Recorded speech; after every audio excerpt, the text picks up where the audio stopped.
Coach, games like this, sometimes, you'll get those unsung heroes in a Game 7, but it was really like all of your depth, the bottom six and a lot of the bottom D pairings too. What did you think of the way they played? Terrific. That's why they're in the lineup. I think we've got a lot of good choices. Very difficult to tell a couple of guys that didn't play they weren't going to. They played part of the series. We talked about at the start of the series, we felt we needed a certain type of lineup to beat Toronto. We finally found it late in the series. I thought Game 6 and 7 we skated well.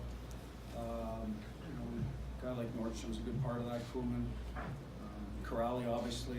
The odd thing about this series for us is we actually got healthier as the series went on. Usually in the playoffs, it's the opposite. Yeah. So for us to get guys back, John Moore, Johansson was ill, had been hurt.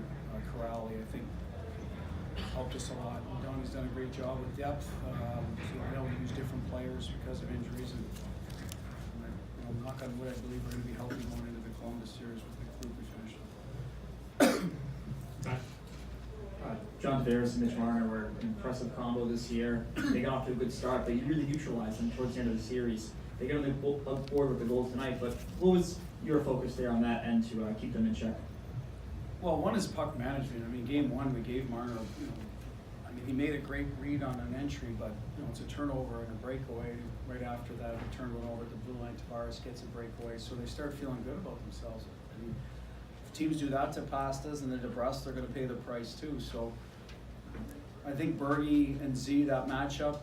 I mean, you got two high-end players with Marsh and Charlie, and they've got their high-end players out there, so they're kind of seesawing back and forth, and you never know which way it's going to go. But you got really good players, so eventually it settles down. I thought in the power play we did a good job keeping them quiet. We had a breakdown with Marner and Matthews' goal, and I think Game 4 they made a good play, I believe it was. But for the most part, that's another way to keep them quiet. If they're not getting excited on the power play, get some sort of carries over, and then it can help you. So I think we had a good game plan there.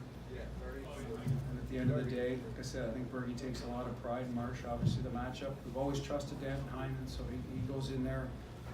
Z and Charlie, real good. And I thought they, in fairness to them, I thought they did a good job against Bergie's line too as well. So it was a really good matchup both ways with the guys keeping some pretty good offensive players kind of at bay for the most part.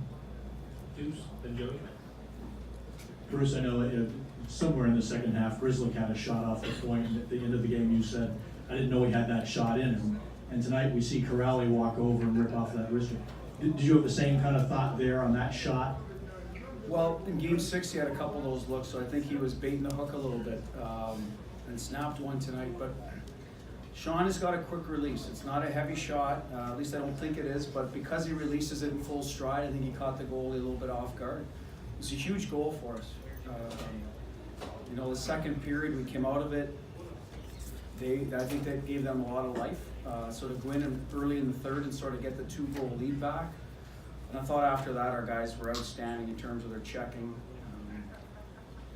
He said bad line change got us in trouble with too many men. That was the only time we gave them life. But I thought we did a really good job, and Sean was a big part of that. We talked about him missing him at the start of the series. I mean, you look at a depth guy and think, well, how much can you miss him? But we use him in a lot of different ways for us, and he's a valuable playoff guy. Last couple of years, he scored some big goals for us in playoffs.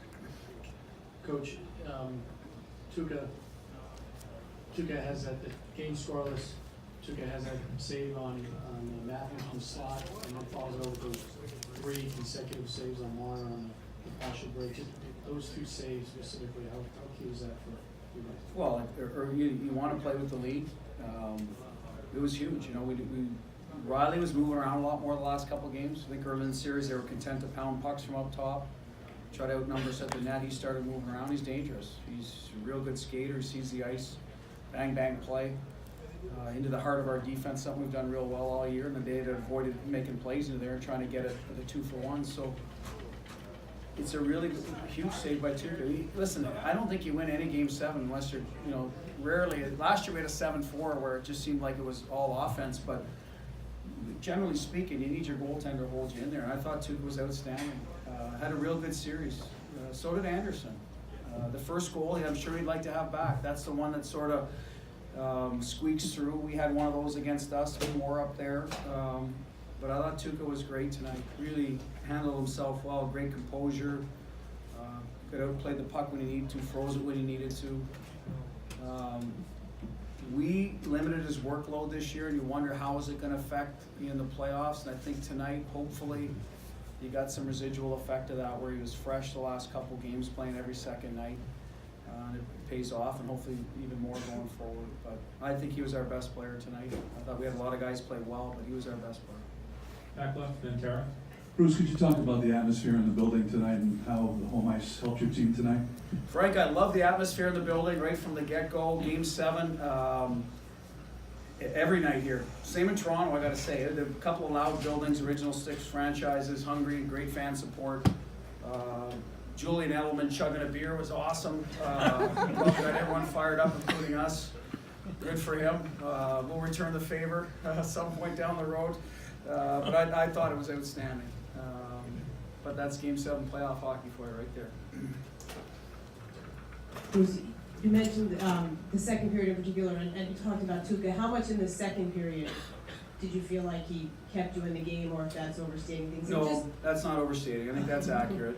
And then just overall, have you ever sort of figured out kind of the real love-hate relationships it seems fans have for him? And do you think after a game like tonight? Well, hopefully he's converted a few. I think in sports you have that a lot. I'm a sports fan, other sports, and I have it with certain players on teams I root for. And for me, the time I've known him, he's been a very competitive man, excellent goaltender. We saw it tonight, and hopefully he can start or continue to build on his playoff legacy. It's a big Game 7 win. And like I said, I believe he was our best player. And in the second period, we broke down. We had a tough time moving the puck out of our zone. He was there for us. Now, we ended up scoring some goals for him, right? So that's how our team's done it all year. We play for one another. We tend to pick each other up. So he picked us up in the second when we were down. We got him a couple goals in the first, so he could relax probably a little bit. But he made the stops he needed to and more. So like I said, I hope fans recognize what he did tonight. I think you have to, as a fan, acknowledge when a player plays well. I know in this town, when you don't, you hear about it, that's fine too. But tonight he played well, and hopefully the people get behind him and acknowledge that. Take two more, Timmy. 3 separate times you trailed in the series, 3 separate times you came back before winning, ultimately winning Game 7 tonight. What does it say about the resiliency of this team? We got a lot of it. We proved it during the year. We played with numerous people out of our lineup, numerous high-end players that we rely on. We plug different people in. We use different people in this series. Stephen Kemp or Connor Clifton, I go down, different guys contributed. We did have the health of our goaltenders for most of the year. Acknowledged Tuukka there missed with a concussion for a little bit of time, but for the most part, our team defense got us through those tough times. And at the end of the day, you look around the room at Z and Bergie and Krejci and those guys that have been through it. That's the reason this team is resilient. I've said it all along, it's the leadership group. I think as a staff, we always try to go back to work the next day, no matter what happens, good, bad, or indifferent. Learn from the, maybe the stuff you didn't do as well as you'd like, and build on the positives. So you put those two teams together, I'm not surprised that our group's able to bounce back.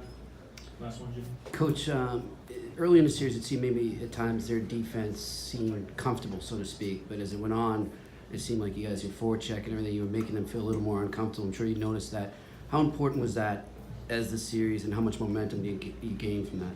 Well, I think both teams wanted to play behind the D and force them to break pucks out. We saw that in the second period. They did it to us.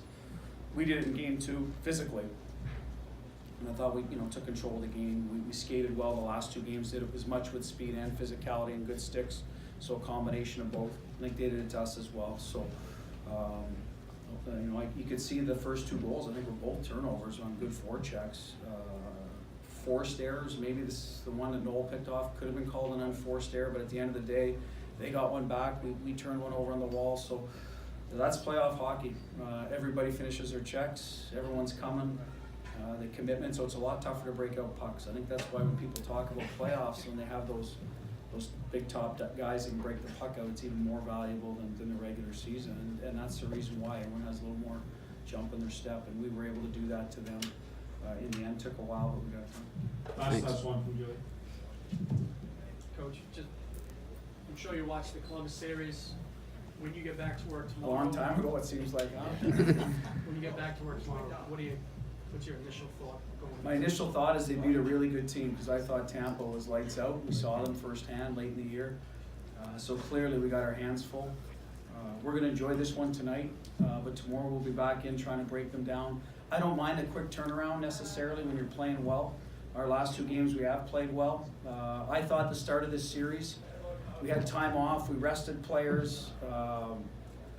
You know, we had a couple practices, and also maybe it's too much information, and they're overloading. And this way, they won't be able to get, so, you know, they'll get a little bit on Thursday morning. The good news is we saw them 3 times late in the year. That'll help with our preparation, should help with the players.